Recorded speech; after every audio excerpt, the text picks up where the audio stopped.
Assalamualaikum warahmatullahi wabarakatuh. Waalaikumsalam warahmatullahi wabarakatuh. Bismillahirrahmanirrahim. Alhamdulillahilladzi an'amana bi ni'matil imani wal islam. Asyhadu an la ilaha illallah wahdahu la syarika lah wa asyhadu anna Muhammadan abduhu wa rasuluhu la nabiyya ba'da. Allahumma shalli wa sallim ala sayyidina Muhammad wa ala alihi wa ashabihi wa man tabi'ahu ila yaumiddin. Wa qala ta'ala fi kitabul karim a'udzu billahi minasy syaithanir rajim. Bismillahirrahmanirrahim. Qur'anan faraqnahu litaqra'ahu 'alas al-muqsid wa anzalnahu tanzila. Sadaqallahul azim. Bapak-bapak, ibu-ibu, adik-adik yang dirahmati Allah, jamaah Mushola At-Taqwa Puri Sejahtera, ya. Puri Sejahtera Buduran, Sitokopung, ya. Sitokopung Kecamatan Buduran. Ya, ini saya menghafal-hafalkan. Yang dirahmati Allah, yang berbahagia, yang sehat-sehat semua, insya Allah diberkahi Allah semua. Amin. Alhamdulillah, akhirnya kita sekalian bisa menjalankan berbagai kegiatan di bulan Ramadan ini, mulai dari puasa, tilawah Quran, sedekah, kemudian apa lagi nih, qiyamul lail, ya, qiyamul lail, banyak sekali yang lain-lain. Kita berharap semoga semuanya itu kita laksanakan dan ikhlas, hanya niat karena Allah Subhanahu wa taala dan diterima oleh Allah Subhanahu wa taala. Amin ya rabbal alamin. Shalawat dan salam semoga Allah selalu mencurahkan pada Nabi kita Muhammad Sallallahu alaihi wasallam. Bapak Ibu hadirin sekalian yang dirahmati Allah, saya hadir di sini atas jadwal yang diberikan oleh lembaga sosial YDSF. Saya baru kali ini dijadwal di sini. Biasanya di daerah selatan sana saja, ya, Tanggulangin, ya, Pol Sidoarjo, Sukodono. Ini alhamdulillah dapat jadwal di sini, agak lumayan. Karena rumah saya di Kerembuk. Iya, rumah saya di Kerembuk. Tepatnya di desa sini. Di desa sini. Jadi kalau sampai dan saya ini balapan pulang, ya, dengan saya cukup pegang jenggot saya sampai rumah saya. Karena alamat rumah saya itu di Desa Jenggot, Kecamatan Kerembuk. Ya, iya, desa Jenggot. Di sana tuh ada Desa Jenggot, ada Desa Buntut, ada Desa Bodok. Ya, alhamdulillah sampai di sini dengan sehat. Bapak Ibu hadirin sekalian, biasanya saya tuh dipanggil Sapuan, gitu ya. Sapuan. Ya. Sebetulnya namanya Muhammad Sofwan, tapi karena tulisannya itu tidak bisa ditulis Safuan, lalu bahasa Jawa itu kalau bunyi R itu angel jadi Sapuan. Jadi sapu-sapu dedek pokoknya ganteng. Coba sih ngelong dari ini, ya. Bapak Ibu hadirin sekalian, perlu saya sampaikan biar tahu, biar kenal, ya. Kata orang tak kenal tak sayang, gitu ya. Alhamdulillah saya ini pensiunan. Jadi pensiunan dulu ngomong anak-anak di SMP kurang lebih 40 tahun. Alhamdulillah pensiun sudah 5 tahun ini, masih diberi kesehatan oleh Allah. Bapak Ibu hadirin sekalian yang dirahmati Allah, selanjutnya kira-kira nanti biasanya memakan waktu 10 maksimal 15 menit, ya, maksimal. Akeh-akeh pegel dulu, ya, keblak dulu akeh-akeh, ya, titik-titik mau, ya. Bapak Ibu hadirin sekalian yang dirahmati Allah, insya Allah kita semua mengetahui dan insya Allah menyadari bahwa bulan suci Ramadan ini bulan yang penuh berkah, bulan yang penuh rahmat, bulan yang mulia.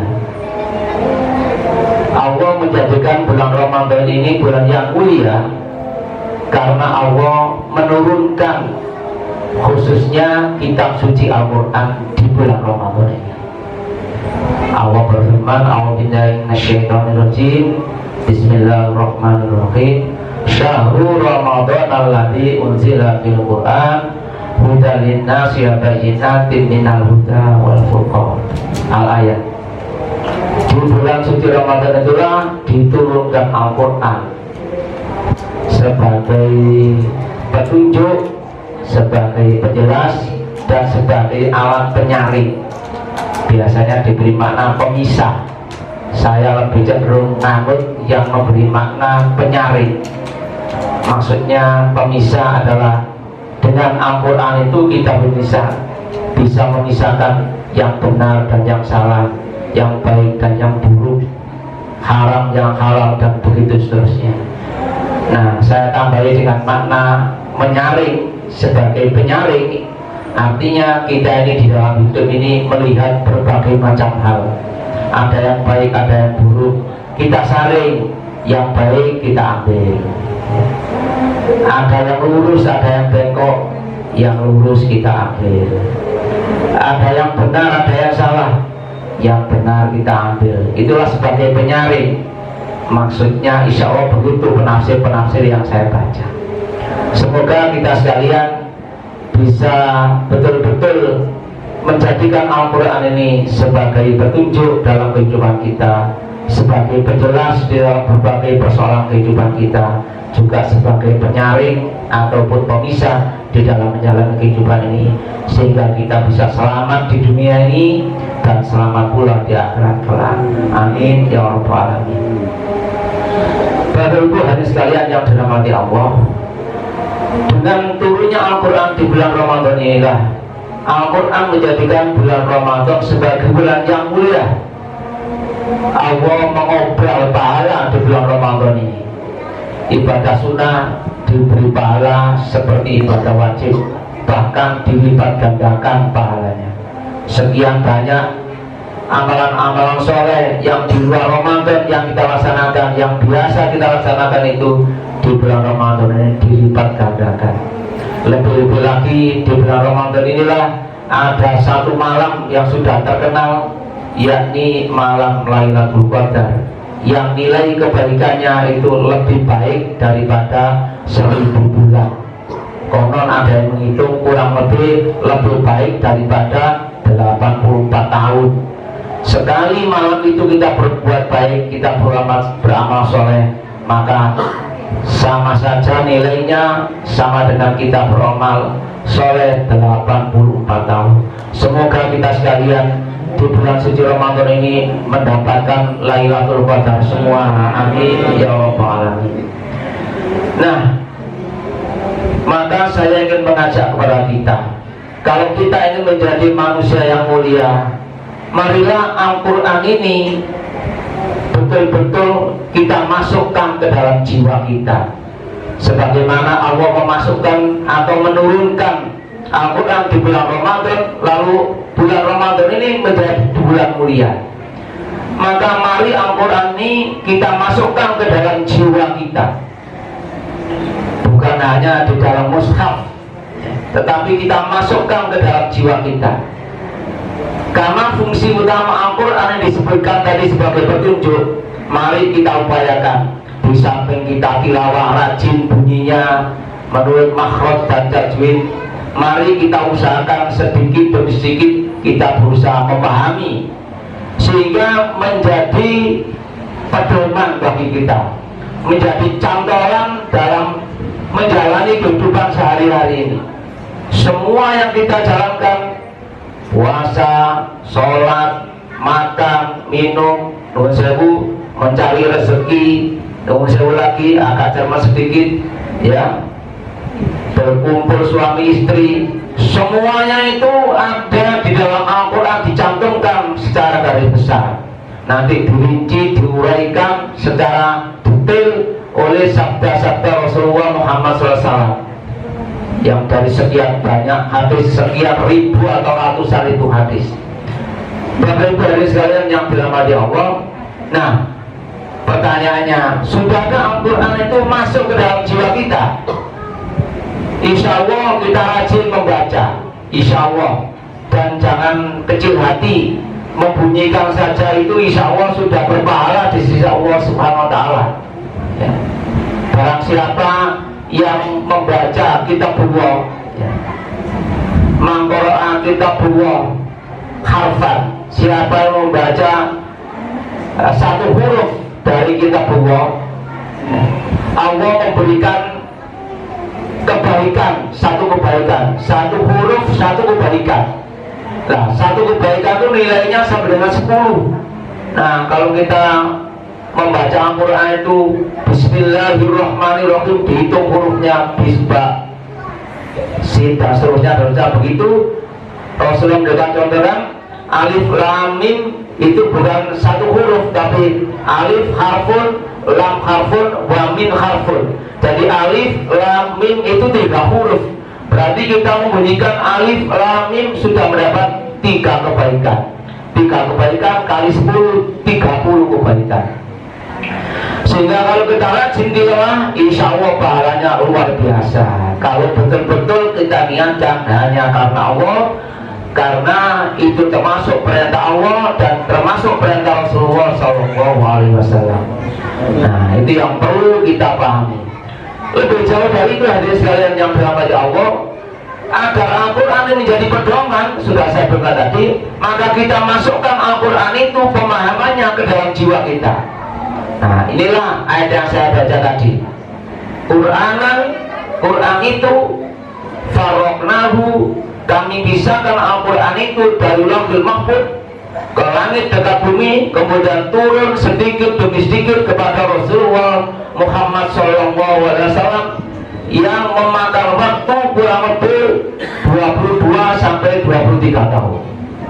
Makanya Allah menyebutkan Qur'anan faroknahu, kamu pisahkan litakroahu, agar kamu membacakan Muhammad Al-Quran itu ala muksid, ala nasi, atas manusia, ala muksid.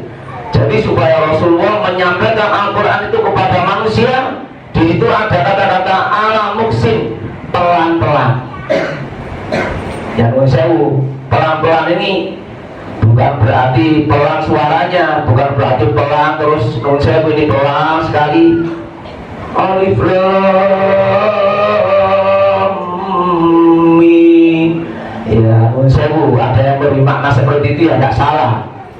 Tetapi saya ini karena di belakang itu wa anzalnahu tanzila, sungguh kami turunkan Al-Quran itu dengan berangsur-angsur. Artinya hadirin sekalian yang dirahmati Allah, kita mengkaji Al-Quran itu di hadapan sabar. Ya, saya kalau boleh saya urut ya, kita ketika masih anak-anak umur 5 tahun, 7 tahun kita belajar lewat model kiroati, lewat model umi, lewat model al-baqi, lewat dan sebagainya. Tapi kalau zaman saya dulu tidak ada begitu ya. Yang ada alif fathah, alif kasroh, ya udah itu babubu ya begitu ya. Katakan banyak babuku, babumu, begitu ya, babumu, begitu biasanya juga. Jadi anakku main, aku lah begitu dulu waktu saya masih kecil dulu. Sekarang nggak usum metode seperti itu, Bapak Ibu dan sekalian. Metode mengajari Al-Quran sekarang bagus-bagus, menarik-menarik ya, ada pelatihannya ya. Sehingga anak-anak sekarang kita lihat SD kelas 5 ya, alhamdulillah sudah lancar membaca Al-Quran sesuai makhraj dan tajwid. Saya banyak tahu anak-anak kecil itu dibingungkan ya. Tetangga saya sendiri itu di desa Jenggot itu ada pesantren Burhanul Hidayah. Beliau kiainya Kiai Haji Son Haji itu sebagai koordinator satu kabel saja ini. Sehingga namanya sistem qiraat itu di kampung saya hampir seluruhnya. Ya termasuk anak saya ini 4-4-nya syahadanya dari qiraati semuanya. Ya alhamdulillah.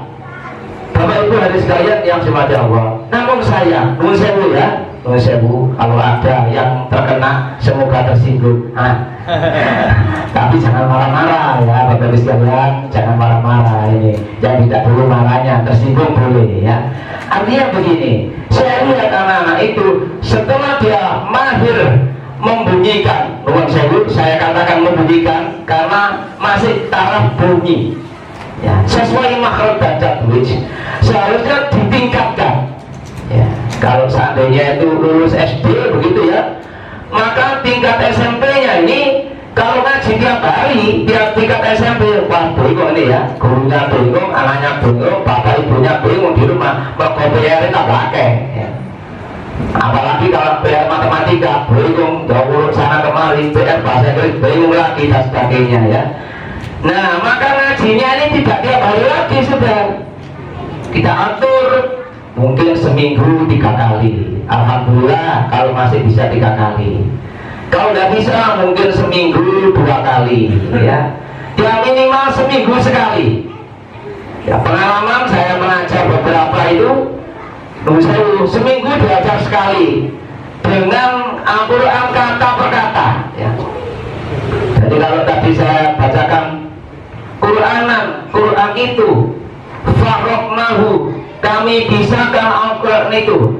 Mana kata dasarnya itu dari kata faroka itu misahkan. Mana yang maknanya kami? Nah, iya Quran, dia Quran. Alanas atas manusia, ala muksin atas pelan-pelan. Nah, diajari sedikit demi sedikit 3 ayat, 5 ayat paling banyak, 1 pekan sekali. Sewu ini kalau telaten, kalau sabar 25 tahun khatam. Loh, situ Nah, kalau ingin cepat, ya mau nggak disingkat lagi. Kalau seminggu sekali 25 tahun. Nah, kalau ingin menjadi 3 tahun bagaimana? Ya begini, no. Kakak berharap PR Pak, lah ini persoalannya ya.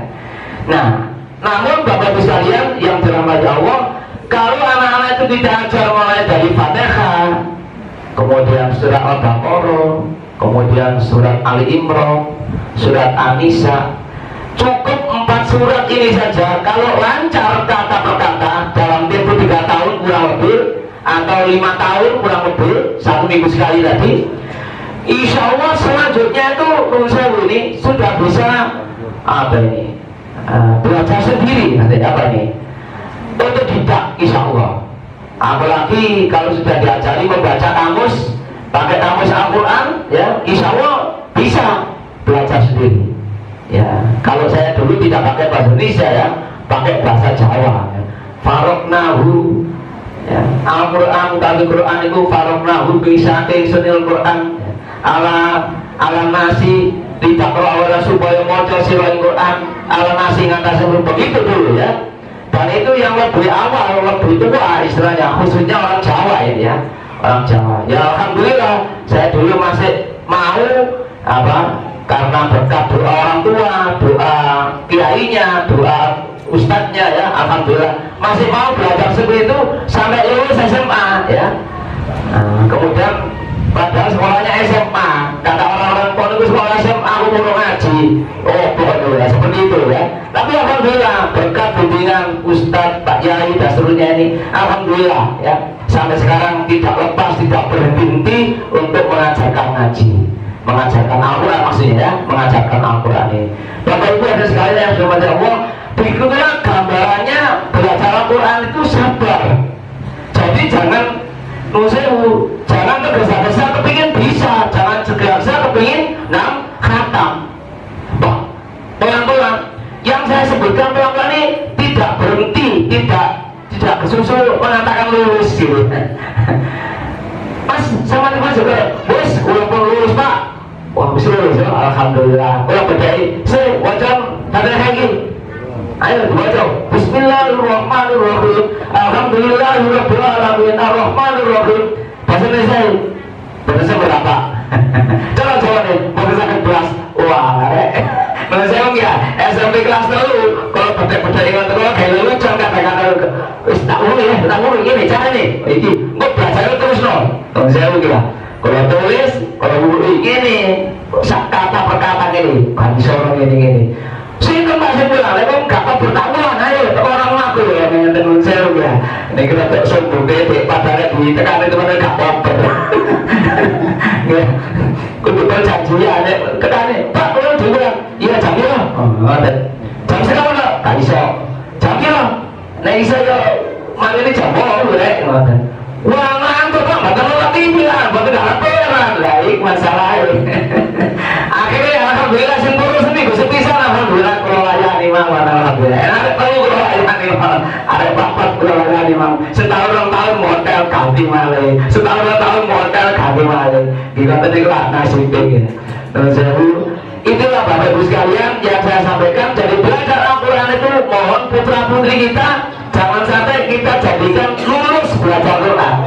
Jadi belajar Quran itu sepanjang hidup kita itu belajar Quran. Ketika saya belajar namanya Al-Quran itu usia ini SMA ya tahun 75-76 dulu, saya ulang lagi pelajaran yang diajarkan oleh kiai saya dulu itu, saya ulang lagi pakai Al-Ibris ya, saya ulang lagi tafsirnya, saya pakai Ibnu Katsir, saya ulang lagi ya, saya pakai apa ini Al-Azhar, saya ulang lagi. Ternyata beda sekali pemahaman pada waktu tahun 1975-76 itu dengan sekarang beda sekali. Bukan beda Qurannya, bukan beda maksudnya, tapi penerimaan saya itu ketika saya SMA dulu masih kabur. Nah, setelah 40 tahun berlalu ini baru tibanya.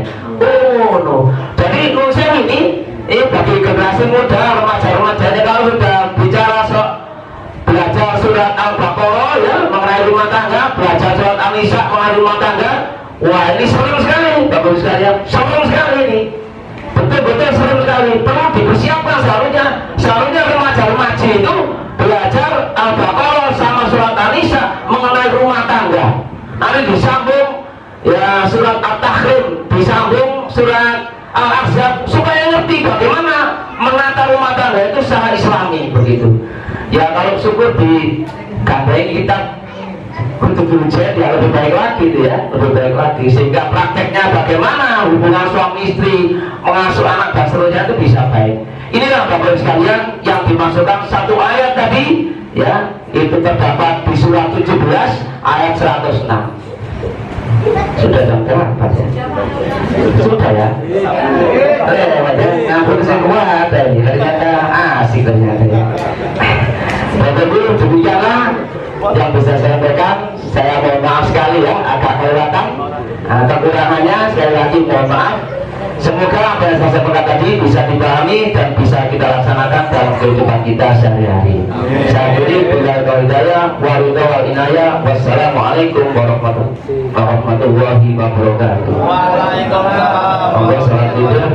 Sallallahu sunatan witri salah sarokan jami'rohi bangkumullah. Sallallahu alaihi wa sallam.